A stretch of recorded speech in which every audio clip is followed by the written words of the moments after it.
Greetings and welcome back to room 303 in our chats with Emily, as we are calling our readings through the poetry of Emily Dickinson. We are in the Johnson edition, and we turn now to poem 555, Trust in the Unexpected.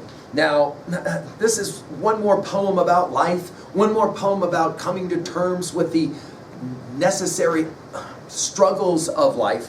And the way Emily will play this game is by studying four individuals who had to trust. And notice that the last word of the poem somehow works with the first word of the poem. We'll read it in a moment. Our assumptions are that you've been following our stuff at learnstrong.net. Down that left-hand side, Chats with Emily, our playlist. I'm hopeful that you worked through our set of introductory comments. I'm hopeful that you've worked with the preceding 554 poems. We just finished with 554, The Blackberry Wears a Thorn. Now, the question here is, what is Emily actually writing about?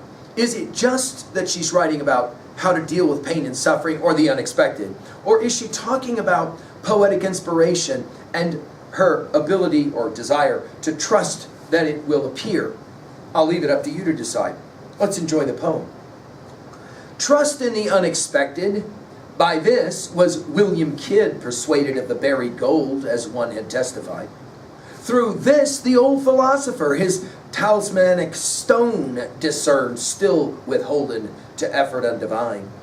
'Twas this allured Columbus, when Genoa withdrew before an apparition, baptized America. The same afflicted Thomas, when deity assured 'twas better the perceiving not, provided it believed. Now, notice we begin with trust and we end with belief. Yes? The question is, of course, what is life all about? Answer, well, yeah, a lot of times things happen that are expected. But can we just say it out loud? Every once in a while, something unexpected shows up. How are you going to deal with the unexpected stuff of life? She says, look, you got to get used to it, because that's the nature of life. Right about the moment you think everything's going one way, it's going to go another. And then she uses four individuals to prove her point. The first of these four individuals is William Kidd. You remember from poem 11, in our study of 11, she mentions Kidd, that Scottish adventurer pirate who was executed the 23rd of May 1701. You'll remember looking for buried treasure, buried gold, right? In other words, the longing to find the treasure. Yes? Okay, so that's Kidd.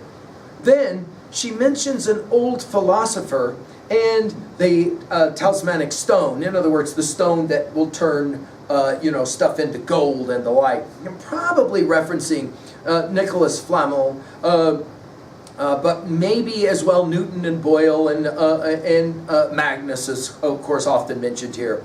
The old philosopher, his talismanic stone, talismanic only used one time and it's here. Discerned is interesting. Did you notice the ellipse on the top of the ED? And some scholars have pointed out that Emily played that game occasionally. Still withholden to effort undivine. In other words, trying to do some kind of quote-unquote quasi-scientific exploration. Sometimes the unexpected shows up. From here she goes to Columbus. You'll remember the brave Columbus, as she called him in poem 3. We can't help but, of course, think about the prayer of Columbus, the contemporary Walt Whitman that will have written that one. We've given full lectures at learnstrong.net in the deathbed edition poems of Whitman. 'Twas this allured Columbus, when Genoa withdrew before an apparition, baptized America. Now it's interesting, for being an American poet, Emily only uses the word America 3 times in all of her 1,775 poems. She will have used it already, you'll remember, in 243 to talk about North America. She'll use it again in 1705 to talk about South America. It is only here that she'll speak specifically about Columbus's baptism of America. Of course, she uses the word baptized to talk about discovery, if you feel comfortable using that phrase, right? So we've got Columbus, the unexpected. In other words, he's sailing, looking for one thing and ends up finding something else. Okay, you can see the argument she's making now.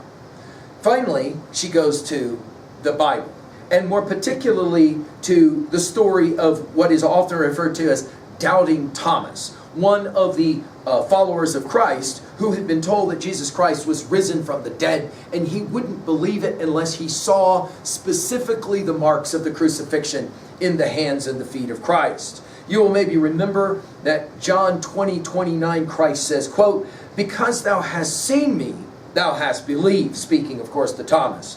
"Blessed are they that have not seen me, and yet have believed." Now, Emily's playing with this idea as she finishes. The same what? The expectation or the trust in the unexpected. Afflicted Thomas, when deity, Christ, assured 'twas better the perceiving not, provided it believed. What exactly is it that Emily's arguing in this poem? Well, it's obvious. Expect the unexpected, because that's what's going to happen. It's a good watchword for our study. We said it at the very beginning. To study Emily Dickinson, you have to learn how to expect the unexpected and to embrace the ambiguity, and that's certainly the argument that she's making. The first great biographer of Emily that we have often quoted, Wisher, in This Was a Poet, actually saves this poem for the very final lines of his classic. And this is what he says, last paragraph. "Mark Twain may be credited with inventing the master symbol of 19th century in the image of a small boy floating down the Mississippi on a raft, uncertain of his destination, but confident of meeting any emergency with pluck and ingenuity. Emily Dickinson, without leaving her sheltered garden, had drifted on a vaster stream than Huckleberry Finn ever knew, and her watchword was like his, trust in the unexpected. Valor in the dark she acknowledged as her maker's code. Sophocles long ago, facing the perplexities of the human lot, had found no better solution." Well, of course, we mentioned as well Whitman's Prayer of Columbus. You can run that to ground at learnstrong.net in our study of that one. Finally, at 3B, what was a time in your life, to own a poem like this, what was a time in your life when you had to trust that the unexpected was coming, and you had to believe that something good was on the horizon? Thank you.